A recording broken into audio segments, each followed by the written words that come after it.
اور یہ جو اقدامات ہو رہے ہیں جس میں فوج بھی آپ کے ساتھ ہے اور آپ کو ایک گارنٹی دی جا رہی ہے انویسٹمنٹ کی. پاکستان کے ساتھ انویسٹمنٹ میں 2-3 بڑے جو مسائل ہیں اس میں پہلا مسئلہ تو یہ ہے سیکیورٹی. اگر فوج گارنٹی کرے گی تو جیسے سی پیک میں بھی فوج کی گارنٹی کی وجہ سے انویسٹمنٹ ہوا تھا. تو اور دوسرا یہ ہے کہ آپ کی انڈسٹری جو ہے وہ نان پرفارمنگ انڈسٹری تھی. اب جب گورنمنٹ نے سیکٹر سیلیکٹ کیے, چاہے وہ پورٹ ہو, چاہے انرجی ہو, چاہے فوڈ سیکیورٹی ہو, چاہے ویسٹ واٹر ٹریٹمنٹ ہو, جو ایسنشیل ہماری ضروریات ہیں ان کو سلیکٹ کر کے جب آپ کریں گے اور اب آپ جا کے جب اپنے قدیم دوستوں سے یا اولڈ ریلائبل پارٹنر سے بات کریں گے تو وہ آبویسلی انویسٹ کریں گے, اور ان کو جب یہ بھی گارنٹی ہوگی کہ انویسٹمنٹ سیکیور ہے تو کوئی وجہ نہیں کہ وہ منع کریں. تو یہ بہت اپرچون موقع ہے, اور اس وقت ڈپلومیسی بھی ہماری دوبارہ سے ٹریک پہ واپس آ گئی ہے. وہ سارے جو مسائل پچھلے سیٹ اپس میں تھے وہ دور ہو رہے ہیں, اور اس کی ایک وجہ ہماری یہ بھی ہے انفارچونیٹلی کہ دیکھیے ڈپلومیسی کی فورس ہوتی ہے جب آپ کی اکانومی فنکشنل ہو اور آپ یونائٹڈ ہوں. جو بھی بڑے ملک ہیں آپ اس میں دیکھیں ان کی فنکشنل اکانومی ہے اور ان کے لوگ ایک ساتھ ہیں. ایران کی سکسیس کی ایک وجہ یہ بھی ہے کہ ہائی نیشنلزم ہے, سب لوگ ساتھ ہیں اور کسی طرح سے وہ اکنامکلی پرفارم کر رہے ہیں. ہم انفارچونیٹلی ان دونوں کاؤنٹس پہ کمزور تھے, لیکن اب ریسنٹلی لگ یہ رہا ہے کہ فوج کی بھی بہت زیادہ سپورٹ ہے اور ہر سیکٹر میں, تو ایک بہت اچھا میسج جا رہا ہے اور زیادہ تر ملک اب ہماری بات سن رہے ہیں. ٹھیک ہے ایوب صاحب, یہ جو اب دنیا ہم پہ ٹرسٹ کرنے لگی ہے, پاکستان میں انویسٹمنٹ آنے لگی ہے, اس میں آپ نے ذکر بھی کیا سعودی عرب ہے, چائنا ہے, یو اے ای ہے, اب تو کویت بھی ہمارے ساتھ پہلے بھی تھا اور ابھی بھی آذربائیجان, بہت سارے کنٹریز اس طرح سے کورین انویسٹمنٹ جی. لیکن سوال یہاں یہ ہے کہ یہ جو لانگ ٹرم, یہ مطلب یہ تو شارٹ ٹرم پالیسی تو بنی نہیں رہی ہے نا, 5 سال کا طویل مدتی منصوبہ معاشی پالیسی. اس میں آرمی چیف صاحب کے لحاظ سے بھی بہت امپورٹنٹ ہے کہ پاکستان میں جو ایک سیکیورٹی کے مسائل ہیں, یہ جو ایس آئی ایف سی کا ون ونڈو آپریشن ہے اس میں ایک چیز کو ایڈریس کیا جا رہا ہے سیکیورٹی کا بھی, وہ لیبس بھی اس کو بھی کنٹرول کیا جائے, تو یہ بھی ایک پازیٹیو سائن ہے. دیکھیں اس میں اگر آپ پورا انالیسز اس کو کیا جائے, پورا اس کو ایکسپلور کیا جائے کہ انویسٹمنٹ آ کیوں نہیں رہی تھی. 2-3 ڈیکیڈ میں مسئلہ کیا تھا, تو 2-3 ڈیکیڈ میں آپ کو جو مسئلہ آئے گا وہ terrorist attack, law and orders کی سچویشن, یہی مسئلے تھے نا. اچھا پوری یہ پاکستان کی بات نہیں ہے, پوری دنیا میں ایسی اسٹیٹس جو کسی انٹرنیشنل وار میں, ہم تو فرنٹ اسٹیٹ تھے نا, 2 ہم وار ہوئی ہیں بارڈر پہ ہمارے, جہاں لا اینڈ آرڈر کا, جن دنیا کی کوئی بھی کنٹری ہو پاکستان نہیں, جہاں لا اینڈ آرڈر کا مسئلہ ہو, ٹیررسٹ اٹیک کا مسئلہ ہو, وہ فرنٹ لائن اسٹیٹ ہو وار کے زون میں, تو وہاں ان تمام کنٹریز میں آرم فورسز کا رول ہوتا ہے, اکنامک پالیسیز میں بھی رول ہوتا ہے, اس لیے کہ سیکورٹی پرووائڈ کرنی ہوتی ہے نا. سیکورٹی کے بغیر ہم جتنی مرضی کوشش کرتے رہیں, ایز آف ڈوئنگ بزنس بہت ضروری ہے, ٹیکسیشن اسٹرکچر کی چینجز بہت ضروری ہیں, وہ سب پالیسیز اپنی جگہ, لیکن وداؤٹ سیکورٹی آپ کچھ بھی پرووائڈ کر دیں, انویسٹمنٹ کیوں آئے گی. فارن انویسٹر کیا آنے کا, اور فارن انویسٹر بھی ایف ڈی آئی کا انویسٹر, ایف ڈی آئی کا انویسٹر جو آتا ہے, جو پورٹ فولیو میں انویسٹر آتا ہے, وہ آ جائے گا اسٹاک مارکیٹ میں آئے گا, شیئر بیچ کے کسی بھی وقت جا سکتا ہے. ایف ڈی آئی والا آئے گا تو 30 سال کا پلان کر کے آئے گا نا, اس نے جو فیزیبلٹی رپورٹ اپنی بنانی ہے, جس کی بیس پہ انویسٹمنٹ کا ڈیسیژن لینا ہے, وہ یہاں کی انسٹالیشن کرے گا, انڈسٹریلائزیشن کرے گا, بزنس یہاں لائے گا. وہ ایک دن میں, ایک مہینے میں, ایک سال میں واپس نہیں جا سکتا. تو وداؤٹ اس کو آپ سیکورٹی پرووائڈ نہ کریں, اس طرح اپنے لا اینڈ آرڈر کی سچویشن امپروو نہ کریں, اور ایف ڈی آئی کا انویسٹر آ جائے, یہ تو پاسبلٹی بنتی نہیں تھی نا. لیکن ایک چیز میں یہاں پہ ضرور عرض کرنا چاہوں گا, دیکھیں انویسٹمنٹ کی فیسیلیٹیشن کے لیے 84 سے لے کر کے اب تک 6 پلانز آئے ہیں. ہمیں ایک چیز ضرور دیکھنی ہوگی, اس میں کچھ چیزوں پہ فوکس کیا گیا ہے کہ وہ جو فیلور کے ریزنز تھے ان کو ضرور آئیڈینٹیفائی کریں کہ کیا مسئلے تھے, کیوں امپلیمنٹ نہیں ہو سکے. ہم لانگ ٹرم پلاننگ کر رہے ہیں, اب پلاننگ کی ضرورت بھی تھی. ایز این اکانومسٹ آپ کیا سمجھتے ہیں, کوئی سجیشنز اس طرح سے؟ دیکھیں اس میں سب سے بڑی جو میں, اور بہت سارے پوائنٹ 2-3 پوائنٹس ہیں, لیکن اس میں جو سب سے بڑا امپورٹنٹ پوائنٹ بنتا ہے, جب ہم فورن انویسٹرس کو لا رہے ہیں اور ضرورت ہے, ہمارے بہت سارے مسئلے اس سے, فورن ایکسچینج کا انفلو, ڈیٹ کی ری پیمنٹ, انڈسٹریلائزیشن, جاب اپارچونیٹیز کی کریشن, وہ سارے اس سے جڑے ہوئے مسئلے ہیں نا, وہ سب, وہ تو ٹھیک ہے, اس کو آنا ہے. لیکن دیکھیں نیبر کنٹری میں کی بھی پالیسی یہ تھی, اور اس سے پہلے اور دوسرے بھی کنٹریز میں انویسٹمنٹ کے انفلو اور انڈسٹریلائزیشن کے لیے جو پالیسیز اڈاپٹ کی جاتی ہیں, اس میں جب فوکس کیا جاتا ہے ایف ڈی آئی پہ, تو جو لوکل انویسٹر ہوتے ہیں ان کو اگنور نہیں کیا جاتا. لوکل انویسٹرز کو بھی انسینٹیوز دینا ضروری ہیں. آپ دیکھیں 3 کیٹیگریز کر رہے ہیں نا. ایک تو لوکل انویسٹر ہے آپ کا. دوسرا بہت ہم پچھلی گورنمنٹ سے ہمیں بہت امید تھی, کافی لوگوں کو امید تھی کہ وہ ایکسپیٹریٹ پاکستانیز جو ہیں ان کو اٹریکٹ کر سکتے ہیں. ایکسپیٹریٹ پاکستانی انویسٹر بڑے بڑے انویسٹر ہیں, دوسری کنٹریز میں ان کی انویسٹمنٹ ہے, وہ موبلائز نہیں ہو پا رہے کہ وہ اپنی کنٹری میں آئیں اور انویسٹ کریں. وہ انویسٹ کر سکتے ہیں, ان کے پاس انویسٹیبل فنڈ ہے. لوکل کو بھی آپ نے انسینٹیوز دینے ہیں. ایکسپیٹریٹ پاکستانی جو دنیا بھر میں ہمارے پاکستانی ہیں جو انویسٹرز ہیں ان کو پرائیورٹی بیس پہ لانا ہوگا. اور ظاہر ہے FDI بھی اب جو پروسیس شروع ہو رہا ہے, اگر FDI آتی ہے پاکستان میں اور سیکٹر آئیڈینٹیفائی ہیں, وہ بیسک سیکٹر ہیں اکانومی کے, جن سیکٹرز میں تو یہ SIFC کے تحت تو گورننس اور ایڈمنسٹریشن یہ سارے سسٹم کے اوپر سب پہ کام ہو رہا ہے. سب پہ نہیں, وہ تینوں کے لیے ہوگا. میں بات کر رہا ہوں FDI کو, یہ تو بیسک ریکوائرمنٹ ہے نا. آپ ان کو لا اینڈ آرڈر کس سیکورٹی دیں گے, پوری سیکورٹی آپ پرووائڈ کر رہے ہیں, وہ ٹھیک ہے. اس کے ساتھ کچھ انسینٹیوز بھی ہوتے ہیں, اٹیچ ہوتے ہیں. وہ ٹھیک ہے, ٹیکسیشن کے اسٹرکچر میں ہیں. آپ نے as of doing business provide کرنی ہے. آپ کے ہاں انفراسٹرکچر کی پرابلم ہے, وہ بھی ایڈریس کر رہے ہیں نا. تو جو ایز آف ڈوئنگ بزنس آپ فارن انویسٹرز کے لیے کر رہے ہیں, ون ونڈو اپروچ آپ ان کو پرووائڈ کر رہے ہیں, لوکل کو بھی وہ کریں, اس میں کوئی حرج نہیں ہے. ٹھیک ہے. تو حسن حبیب صاحب, ایک بڑا ایشو یہ کہ کچھ دنوں سے ہم دیکھ رہے ہیں کہ پھر ایک ٹیررزم کی جو ہے نا وہ, کیونکہ دشمن سے تو یہ ہضم ہو نہیں رہا کہ دنیا جو ہے وہ پاکستان میں آ کے انویسٹ کرے. اسپیشلی ہمارے انڈیا کی طرف سے بڑے ہمیں وہ ملتے ہیں. پھر افغان بارڈر پہ بہت زیادہ ہے اس وقت, چونکہ ابھی بنو میں بھی اٹیک ہوا, اور یہ بھی ایک بڑا کنسرن والی بات ہے کہ ہم جہاں کام کرنے جا رہے ہیں وہاں ہمیں سیکیورٹی کے سارے چیلنجز دیکھنے ہیں. اس میں جو بارہا بات کی گئی ہے دفتر خارجہ کی جانب سے بھی, افغانستان کو بھی کہا گیا ہے, تو اور کیا کریں, مطلب لائک ان کو ٹیبل ٹاک کے لیے کیسے بات کریں, کیا ڈپلومیسی اور سفارتی چینل یوز کریں؟ دیکھیے, ایک تو افغانستان ایک ایسا ملک ہے جس میں ڈپلومیسی ابھی تک شیپ نہیں دے سکی ہے. تو ان سے بات کرنا یا ان کو ٹیبل پہ لانا کوئی اتنا آسان کام نہیں ہے. لوگ کوشش کر رہے ہیں. ہمارے نظامانی صاحب جو سفیر ہیں, ان سے میری 2-3 دن پہلے بات بھی ہوئی تھی اسی موضوع پہ.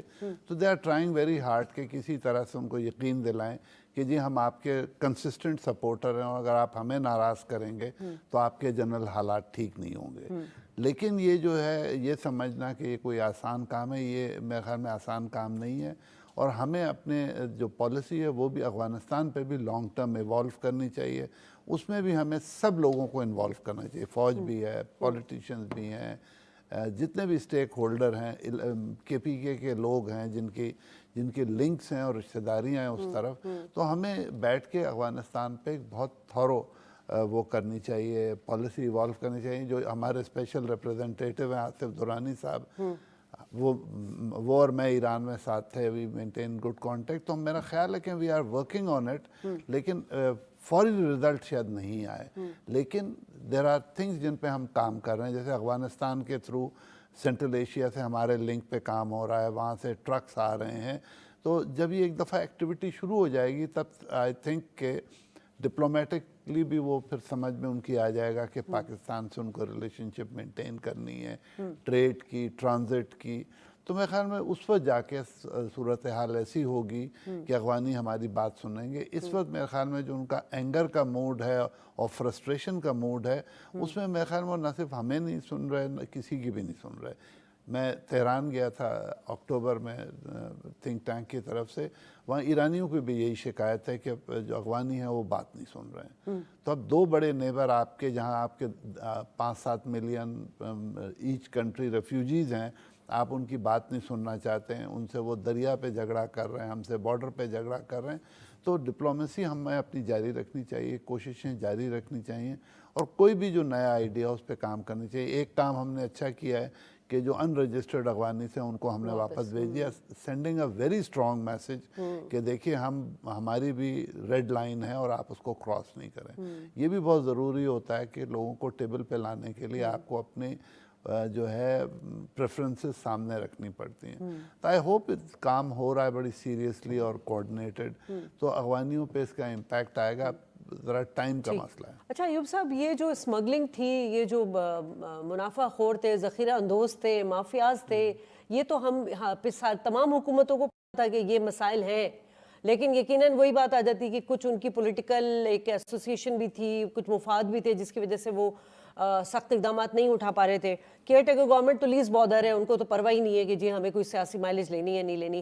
لیکن اس وقت اس نے کتنا کام کیا ہے, کیونکہ اس وقت ہماری فورسز نے بڑا ایکٹیو ہو کے جو ہے نا اسمگلنگ کی روک تھام پہ, اس سے پاکستانی معیشت کو کتنا ایک سنبھالا ملا ہے, اور دوسرا دنیا میں کیا امپریشن گیا ہے. دیکھیں بہت ساری چیزیں ایسی ہیں جس پر پاکستان بہت عرصے سے کمپرومائز کرتا رہا, اور اسٹریٹجیکلی کرنا پڑتا ہے کمپرومائز. افغان ایشو جو تھا, اس پر بعض اوقات ایسا محسوس ہوتا تھا کہ پبلک کا اوپینین بالکل گورنمنٹ کے اوپینین سے کلیش کر رہا ہے, پبلک پسند نہیں کر رہی. لیکن کمپرومائز کرنا پڑتا ہے اسٹریٹجیکلی, کچھ چیزوں پر گورنمنٹ ڈیسیژنز لیتی ہے. ابھی جو اگر کیئر ٹیکر کا گورنمنٹ ہو یا الیکٹڈ گورنمنٹ ہو, لیکن ابھی جو ایشو ہوا تھا ریسنٹ پاسٹ میں, وہ یہ کہ آپ دیکھیں بہت تیزی سے آپ کا روپی ڈی ویلیو کر رہا تھا, بہت تیزی سے ڈیویلیویشن ہوئی.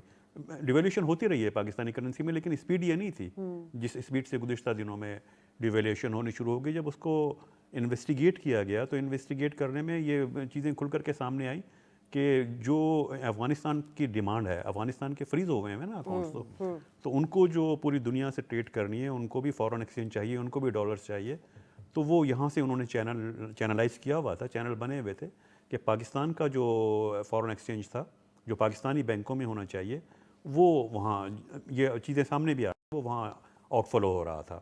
اور اس کے آؤٹ فلو ہونے کی وجہ سے جب پاکستانی روپے پہ پریشر آتا ہے تو وہ صرف یہ نہیں کہ جی کرنسی ہماری ڈیویلیویشن ہوئی ہے, اس کے سائیڈ ایفیکٹ ہوتے ہیں, آپ کا انفلیشن ہائپر ہو جاتا ہے, انفلیشن بڑھتا ہے, اکانومی میں دوسری پرابلم ہوتی ہے, آپ کمپیٹیٹیو نہیں رہتے, آپ کا اچانک سے آپ کا جو بل ہوتا ہے جو آپ کو ڈیٹ سروسنگ کرنی ہے وہ خود بخود بڑھ جاتا ہے. وہ سارے اس کے سائیڈ ایفیکٹ تھے. تو اس صورتحال میں کیئر ٹیکر گورنمنٹ کا یا آرم فورسز کا ایکشن بہت ضروری ہو گیا تھا. اور اس کے وہ ایڈمنسٹریٹو ہے, میں اس کو اکنامک میئرز نہیں کہتا, کیونکہ جو آپ کا لانگ ٹرم پلاننگ ہے, جو آپ چاہتے ہیں کہ اسٹیبل ہو جائے پاکستانی روپی, اس کے لیے تو اکنامک پالیسی ریکوائر ہوگی. لیکن شارٹ ٹرم میں آپ نے دیکھا کہ پھر جو روپے کی وہ اس طرح سے ڈیویلیویشن تھی وہ اسٹاپ ہو گئی تھی. اس پہ ایڈمنسٹریٹو چیزوں, چاہے آپ ڈالر کی اسمگلنگ روکیں یا کموڈیٹیز کی اسمگلنگ روکیں, اس سے فرق تو پڑتا ہے. وہ چیزیں سامنے آئی ہیں, اس کے اثرات آئے ہیں کہ انہوں نے جتنے بھی تھے گورننس امپروو کی, ایڈمنسٹریٹو اسٹیپ اس طرح کے لیے کہ یہ جو آؤٹ فلو ہو رہے تھے سپٹمبر میں 9% ہمارا روپیہ جو ہے وہ اوپر بڑھا تھا, فرق پڑنا چاہیے تھا, جبکہ دنیا بھر میں جو ہے ڈالرز کے مقابلے میں پوری کرنسی نیچے آئی ہوئی. جی بالکل وہ فرق پڑا تھا. اچھا, اور وہ صرف میں اس کو اس طرح نہیں کہتا, اگر وہ فرق نہ پڑتا تو آج ہم کہہ رہے ہیں کہ 29%, 30% انفلیشن ہے, پھر 35, 36, 37 بھی ہو سکتا تھا. وہ اسے ڈائریکٹ لنک ہوتا ہے نا, پھر انفلیشن پہ بھی امپیکٹ آتا ہے, اور آپ کا ڈیٹ ری پیمنٹ بڑھ جاتی ہے. جب ڈیٹ ری پیمنٹ بڑھ رہی ہے, آپ کی ٹیکس کلیکشن آپ کو زیادہ کرنی پڑ رہی ہوتی ہے. وہ پورا انٹیگریٹڈ ہوتا ہے یہ, تو اس کو وہاں پہ اسٹاپ کرنا ضروری تھا تاکہ باقی آپ نے اکانومی کو بھی بچانا ہے, سیو کرنا تھا. تو حسن حبیب صاحب, اب لازمی ہے اب الیکشن آنے والے ہیں, الیکشن کے بعد جو بھی حکومت آئے گی اس کو بھی یہ تمام چیلنجز کا سامنا ہوگا. سوال یہاں یہ ہے کہ اس بے یقینی, وہ وہی بات ہوتی ہے کہ جب جماعت آتی ہے, کوئی حکومت جماعت آتی ہے تو لازمی ہے اس کے بہت سارے مسائل بھی ہوتے ہیں. پھر وہ ہمیشہ پچھلی حکومتوں کو بلیم دیتی ہے کہ انہوں نے یہ کر دیا تو ہمارے لیے یہ مصیبت آ گئی, جبکہ یہ جو کیئر ٹیکر حکومت ہے اس نے تو کوئی ایسی بات کی نہیں, حالانکہ ان کا ڈومین بھی نہیں تھا, لیکن انہوں نے کر کے دکھایا. کتنا ضروری ہے اس وقت اس کنسسٹنسی کو لے کر تمام, یہ ہم ڈیفنس کی بات کر لیں یا ہماری خارجہ پالیسی لے لیں یا معاشی پالیسی لے لیں, اس کو تسلسل کے ساتھ جاری رکھنا؟ دیکھیے یہ بہت ضروری ہے, جیسے ایوب صاحب نے بھی کہا کہ ہمیں اب اپنی ایک لانگ ٹرم پالیسی ایوالو کرنی پڑے گی.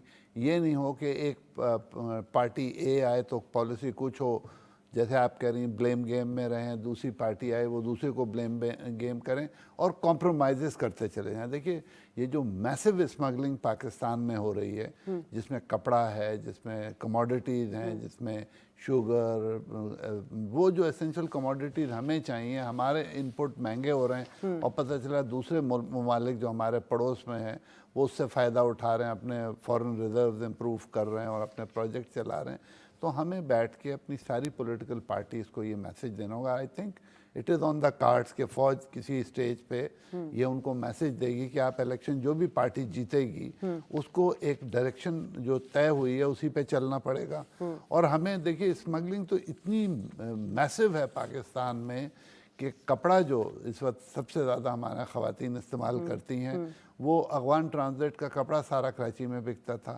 ایرانی پروڈکٹس جو ہیں آپ دیکھیں بازار میں دیکھ لیں اتنی زیادہ بھری ہوئی ہیں فوڈ پروڈکٹ، جی کوئی امپورٹ نہیں ہے. خود ایرانی ہم سے کہتے ہیں، کونسل جنرل سے بات ہوتی ہے اب تو بارٹر ٹریڈ کا تو آغاز ہو اب تو گیا. دیکھیے نئی مارکیٹس کھل گئی، آپ اس پہ بھلے 5% ٹیکس لیں، جو بھی 1% لیں، لیکن اگر جب تک آپ لیگلائز میں نہیں کریں گے، پیسہ غلط لوگوں کے پاس جائے گا، پیسہ غلط چینل میں ہوگا تو اس کا نقصان سوسائٹی کو ہوگا. اگر آپ کا ٹیکس میں نقصان نہ بھی ہو تو سوسائٹی میں نقصان ہوگا، غلط لوگوں کے پاس پیسہ ہوگا، پراپر چینلز میں انویسٹ نہیں ہوگا، انڈسٹری نہیں چلے گی، ایجوکیشن، ہیلتھ، ہر جگہ ہمیں پرابلمز ہوں گے. تو ہمارے لیے بہت ضروری ہے کہ ہم یہ ایک تو میسو انویسٹمنٹ جو ہو رہی ہے اسمگلنگ، اس کو روکیں، پھر اپنے ٹیکس کلیکشن کو کا نیٹ وائڈ کر کے اس میں اس طرح کے لوگوں کو دیکھیے بہت آسان ہے موجودہ زمانے میں، ایک کلک سے پتہ چل سکتا ہے کہ آپ نے کتنا انٹرنل یا ایکسٹرنل ٹریول کیا ہے. تو کیوں نہیں چیک کیا جاتا؟ یہ کس کا کام ہے؟ ہمارے جو ٹیکس کلیکٹرز ہیں FBR کو اب اس پہ بھی غور کرنا پڑے گا کہ یہ جو ہماری گرے اکانومی ہے جس کا سائز آلموسٹ 40% ہے مین اکانومی کے، اس کو بھی ہم کسی طرح مین اسٹریم کریں اور اس میں ہمیں یہ ایکشن اب ہمیں جلدی لینا ہے. اور کوئی بھی پارٹی آئے اس کو پابند کرنا پڑے گا ہمیں کہ وہ ان چیزوں پہ عمل کرے اور اس کنٹینیوٹی ٹھیک ہے. کو اور اس فالو کے کرے. ساتھ ساتھ یعنی آپ یہ کہنا چاہ رہے ہیں کہ ریفارمز بہت ضروری ہے، اسٹرکچرل ریفارمز، چاہے وہ ٹیکس میں ہو چاہے دیگر اداروں میں ہو. اچھا اب ایوب اب ہم بات کر لیتے ہیں، یقیناً ہم چاہ تو رہے ہیں کہ پاکستان میں سرمایہ کاری ہے، لیکن حکومت جو ہے اس وقت فوکسڈ ہے ایکسپورٹ سیکٹر پہ بھی، اور یقیناً ہمارے پاس بہت ساری ایسی چیزیں. اب یہ جو گرین پاکستان کا جو ایک مطلب اسٹریٹجکلی پروجیکٹ میں کہوں گی اسے، یہ ایسا ہے کہ جس میں ہم 3 مہینے یا 6 مہینے میں ہم مطلب نتائج حاصل کر سکتے ہیں. نہ صرف ہم اپنی چیزوں کو، کیونکہ ہم اجناس بھی منگوا رہے ہیں باہر سے، اس وقت ہماری کراپس بھی بہت اچھی ہوئی ہیں، دنیا کو جو فوڈ سیکیورٹی کا ایک جو کرائسس ہے، کنسرن ہے، اس کو بھی ہم ایڈریس کر سکتے ہیں. اس کے لیے کتنا اچھا یہ گرین پاکستان؟ یہ تو بہت دفعہ چیز ڈسکس ہو گئی، آپ کے پروگرام میں بھی ایک مرتبہ ڈسکس کر چکا ہوں کہ جو فوڈ اب ہم ہیمرنگ کرتے رہتے ہیں نا کہ کبھی تو ہوگا. فوڈ سیکورٹی والا جو ایشو ہے وہ ایک تو دنیا بھر کے لیے ایشو ہے، لیکن پاکستان کے لیے جو اس کے پلس پوائنٹ ہے کہ پاکستان اس کے بہت اچھی طرح نہ صرف یہ کہ ہم اپنے فوڈ سکور کر سکتے ہیں اپنے آپ کو، بلکہ ایکسپورٹس بھی کر سکتے ہیں. فوڈ پروسیسنگ انڈسٹری میں ہمیں جانا ہوگا. اور دیکھیں FDI کی جب ہم بات کریں اور ایکسپورٹ کی بات کریں، ایکسپورٹ میں پرابلم کیا ہے؟ کمپیٹیٹیونیس نہیں ہے، ٹیکنالوجیکل ایڈوانسمنٹ نہیں ہے، یہی ہے نا. FDI آئے گی تو وہی چیزیں ساتھ لائے گی نا، اس میں کارپوریٹ فارمنگ سے لے کر کے نئی ٹیکنالوجی، نئے پروسیسز، وہ آپ کی انڈسٹری کو جو ہے اس کو کمپیٹیٹیو بنائے گا، وہ ایکسپورٹ کو کمپیٹیٹیو بنائے گا. اور دوسری جہاں تک آپ نے ایک خدشے کا اظہار کیا تھا، میں ایک چیز کلیئر کرنا چاہوں. پاکستان کی ہسٹری ہے، دیکھیں جب بھی کوئی بھی کیئر ٹیکر سیٹ اپ آتا ہے نا، میں ان بائسوں کی بات کر رہا ہوں، جب کوئی بھی کیئر ٹیکر سیٹ اپ آتا ہے اس کو پبلک کے آگے جواب دے تو ہوتا نہیں ہے. وہ اس کو کوئی A یا B XYZ سے مطلب نہیں ہوتا، کسی پارٹی کو فیور نہیں کر رہے. لیکن ہر سیٹ اپ میں جو ایک ریولیوشنرائز چینجز آتی رہی ہیں. میں آپ کو ایگزامپل دوں، معین قریشی 93 میں فائنانشیل لیجسلیشن ہوئی، بہت سارے سیکٹرز میں چینجز آئی، کسٹمز میں چینج آئی، گرین چینل آپ لائے، دوسری چیزیں لائے، آپ نے SECP کے ریگولیشن چینج کیے، ٹریڈ باڈیز کے ایکٹ چینج کیے. اس کے بعد دوسری ایک چینج آئی، معراج خالد صاحب آئے، انہوں نے اکانومی میں بہت سارے ریگولیشن انٹروڈیوس کرائے. غلام مصطفیٰ جتوئی صاحب آئے، انہوں نے ایگریکلچر کا ٹیکس پروونس کلیکٹ کریں گے، اس کے اوپر انہوں نے بہت کام کیا. اکانومی کے بڑے بڑے ڈیسیژن کیئر ٹیکر گورنمنٹس میں لیے گئے ہیں. یہ ہسٹری ہے پاکستان کی. 3 میں نے آپ کو رجیم بتائی ہیں. اور ان کی گورنمنٹ کے بعد جو بھی پولیٹیکل سیٹ اپ بنا، اس پولیٹیکل سیٹ اپ نے اپنے سے پہلے والی کیئر ٹیکر گورنمنٹ کے جو اقدامات تھے ان کو ریٹیفائی کیا، ان کو ایکسیپٹ ریکوگنائز کیا، اس کو باقاعدہ پھر اسمبلی میں لا کے لیجسلیٹ کیا گیا ہے. تو ان کو پروٹیکٹ کیا جا سکتا ہے، اس میں کوئی گھبرانے کی نہ فارن انویسٹر کو نہ پاکستانیوں کو. یہ نہیں کہ یہ کیئر ٹیکر ہیں یہ چلے جائیں گے تو یہ نہیں ہوگا، وہ بعد میں لیجسلیشن اس پہ ہوتی ہے اور ان کو پروٹیکشن ہمیشہ دی جاتی ہے. یہ ہسٹری ہے اور یہ بھی ان کو. لیکن بعد میں جو مسائل سامنے آتے ہیں وہ یہ آتے ہیں کہ جو حکومت آتی ہے پھر وہ ذرا ہچس سے کام لیتی ہے، وہ لیجسلیشن کو چینج نہیں کرتی. لیجسلیشن تو ریکوگنائز ہمیشہ ہوتے رہے ہیں. اچھا، پولیٹیکل جب سیٹ اپ آتا ہے تو انفارچونیٹلی پھر اس میں آپ یوں سے کہ اس میں بہت ساری پریکٹسز انٹروڈیوس ہو جاتی ہیں، اس میں لیکیجز ہو جاتے ہیں سسٹم میں. وہ لیجسلیشن کا مسئلہ نہیں، پروٹیکشن وہ دیتے ہیں اکنامک ریفارمز کو. بعد میں آ کر کے سسٹم سے جو لیکیجز شروع ہوتے ہیں ڈیو ٹو پولیٹیکل اینگلز، بلکہ ویسٹڈ انٹرسٹ جو انوالو ہو جاتے ہیں، اس کو روکنا ہوگا. وہ ایک الگ چیز ہے، اس کا اکنامک ریفارم سے تعلق نہیں. وہ جو ہے وہ آپ کا لیجسلیشن کا جو وہ رول ہے وہ جوڈیشری کا رول ہے کہ کس طرح وہ سسٹم، وہ ایڈمنسٹریشن کا رول ہے، اس میں اکنامک ریفارمز کی لیجسلیشن کی بات نہیں، وہ تو ریکوگنائز ہر پولیٹیکل گورنمنٹ جب آتی ہے وہ اپنے سے پہلے والے کیئر ٹیکر سیٹ اپ میں جو بھی لیے گئے ہوتے ہیں اسٹیپ ان کو ریکوگنائز کرتی رہی ہے، ان کو باقاعدہ اسمبلی میں جا کے ریٹیفائی کرایا جاتا رہا ہے۔ تو حسن صاحب اب یہ جو ہم کیونکہ ہم نے ایک طرف تو گرین پاکستان والا لے کر آئے پروجیکٹ، دوسرا ہمارے پاس معدنیات اتنے زیادہ ہیں، 6 ٹریلین کے قریب ہمارے پاس معدنیات ہیں، اور اب ہم دنیا کو اس کو مطلب بتا بھی رہے ہیں کہ جی یہ ایک سونا اگلتی ہوئی ہمارے پاس پاکستان کے اندر اتنی زمینیں وسائل ہیں، تو سعودی عرب بھی انٹرسٹڈ ہے ریکوڈک کے لیے، اور بھی بہت سارے پروجیکٹس ہیں اس وقت فارن پالیسی میں۔ کیا مطلب یہ جو معاشی ٹیم ہوتی ہے ان کے ساتھ کوئی باؤنڈنگز ہوتی ہیں کہ بیٹھ کے یہ بات کرتے ہیں، ان تمام چیزوں کو پھر ایک ہوم ورک کی صورت میں بنایا جاتا ہے؟ جی بالکل، یہ اس میں بالکل طے ہے کہ پرائم منسٹر کے انڈر میں جو سارے ڈپارٹمنٹس ہیں ان کی انٹر منسٹریل میٹنگز ریگولرلی ہوتی ہیں، اور کوئی بھی جو پالیسی ہوتی ہے، فرض کی جیسے ایگریکلچر ہے، یہ نہیں کہ ہم صرف ایک ملک پہ فوکس کریں، یا وہ جب ایک دفعہ ہمارا ایک سسٹم ہے اور ہم پرفارم کر رہے ہیں، دیکھیے انفارچونیٹلی پاکستان ایک ایگریکلچرل ملک ہے، لیکن آپ جو ہیں وہ لہسن کہیں سے امپورٹ کر رہے ہیں، ادرک کہیں سے امپورٹ کر رہے ہیں، ٹماٹر امریکہ ایران سے اور امریکہ سے آ رہا ہے، کیچپ، تو یہ بڑی سیڈ سچویشن ہے۔ ہمیں اپنے ایگریکلچر کو ماڈرنائز کرانا، اور جیسے آپ نے کہا کہ اس کا 3 مہینے میں رزلٹ آ جائے، اگر آپ اپنی فشریز امپروو کرنے نکلیں گے وتھ ٹیکنالوجیز ابراڈ تو 6 مہینے میں آپ کا رزلٹ آ جائے گا۔ کوئی بعض کراپس ہیں جو 3 مہینے میں آتے ہیں، سن فلاور 3 مہینے میں آ جاتا ہے۔ تو جو ہمارا بھی میسو بل آ رہا ہے امپورٹ کا، آئل کا، چاہے وہ کوکنگ آئل ہو یا دوسرے ہمارے آئل ہوں، ایڈیبل آئلز ہیں، ان کے لیے بہت ضروری ہے کہ ہمیں ایگریکلچر پہ فوکس کرنا چاہیے۔ We have huge land, seasons ہمارے اچھے ہیں، اور یہ ایک بہت اٹریکٹیو سیکٹر ہے۔ اب چینیوں نے پہلی دفعہ ایگریکلچر میں انویسٹ کرنا شروع کیا ہے۔ جو آپ رائس کہہ رہی تھے نا، جو 21% انکریز ہے، یہ چائنیز انپوٹس سے ہے، اور ہمیں اب کوشش کرنی چاہیے کہ اپنے انپوٹس کو امپروو کریں، اور اپنی وہ جو کور کموڈیٹیز ہیں جن پہ ہمیں فوکس کرنا چاہیے۔ اب جیسے عجیب بات ہے کہ ہم روتے رہ رہے ہیں کہ ہمارے پاس پانی نہیں ہے، 8 کنٹری ہیں جو تھریٹنڈ ہیں، کیلے پہ اور چاول پہ ہمارا فوکس ہے، دونوں پانی بیسڈ ہیں۔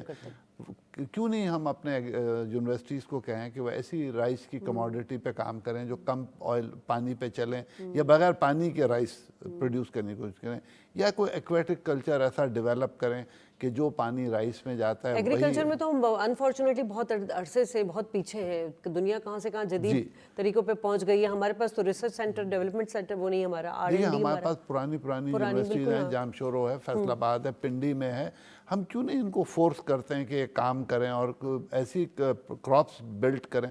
اب دیکھیے جب وہ بن رہی تھی، موٹر وے بن رہی تھی، تو کورینز نے پاکستان گورنمنٹ کو کہا کہ اس علاقے میں کلر کہار کی طرف نیچرل آلیوز ہیں، تو یہاں آپ شروع کریں۔ It took us 30 years to start that.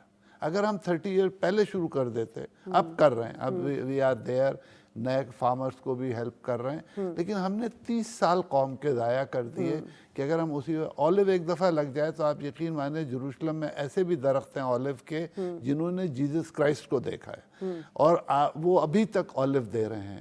یہی ہمارے پاس ٹی کا زون ہے، اتنا ہمارا ٹی کا امپورٹ بل ہے، مانسیرے میں شنکیاری سے اوپر چینیوں نے ہمیں فارمز لگا کے دکھائے کہ ہو سکتے ہیں، ہم اس پہ بھی کام نہیں کر رہے۔ اسی طرح ایوب صاحب، ہم نے ایگریکلچر تو SIFC اس پہ توجہ دے رہا ہے، لیکن IT کا ہمارا سیکٹر جس میں بڑی پوٹینشیل ہے، لیکن ہم نے اس پہ کام نہیں کیا، آپ کیا سمجھتے ہیں؟ کیا آپ کی؟ دیکھیں، ایک تو FDI جب آئی کسی بھی سیکٹر میں نہیں آ رہی تھی، وہ تو ایک تو FDI کا مسئلہ تھا، لوکل انویسٹمنٹ نہیں آ رہی تھی، دوسرا ایز آف ڈوئنگ بزنس کا مسئلہ تھا، IT تو سروسز سیکٹرز میں آتا ہے، وہاں ہو سکتا تھا۔ ایگریکلچر میں جو مسئلہ آ رہا ہے، ایگریکلچر میں میں سمجھ رہا ہوں کہ ایگریکلچر میں آئی ایم شیور کہ اس میں گروتھ آئے گی۔ اب دی ریزن اس کے FDI میں جب فوکس بھی اس کو کیا جا رہا ہے، خاص طور پہ جو اسپیسیفک سیکٹرز میں یہ آ رہا ہے، اس میں جو مسئلہ تھا پاکستان میں ایگریکلچر کے کمپیٹیٹیو نہ ہونا، ایلڈ کم ہے، پروڈکٹیوٹی کا ایشو ہے، وہ رائس ہو، کاٹن میں ہمارے ہاں بہت بڑا ایشو آتا رہا ہے کہ 12 ملین تو ہماری ہوتی تھی بیلز، وہ کم ہو جاتی ہے، 8 پہ آ گئی، ایک دفعہ 5 تک پہنچ گئی تھی۔ تو ایلڈ کا مسئلہ، کمپیٹیٹیونیس کا مسئلہ اس میں جو ہے وہ جڑا ہوا ہے بیسیکلی کہ ایگریکلچر سیکٹر کتنا ٹیکنیکلی ایڈوانس ہے، ٹیکنالوجیکل ایڈوانسمنٹ ہے اس میں۔ وہ جب ہم جاتے ہیں اسمال فارم پہ، اس میں ایگریکلچر میں ہمارے ہاں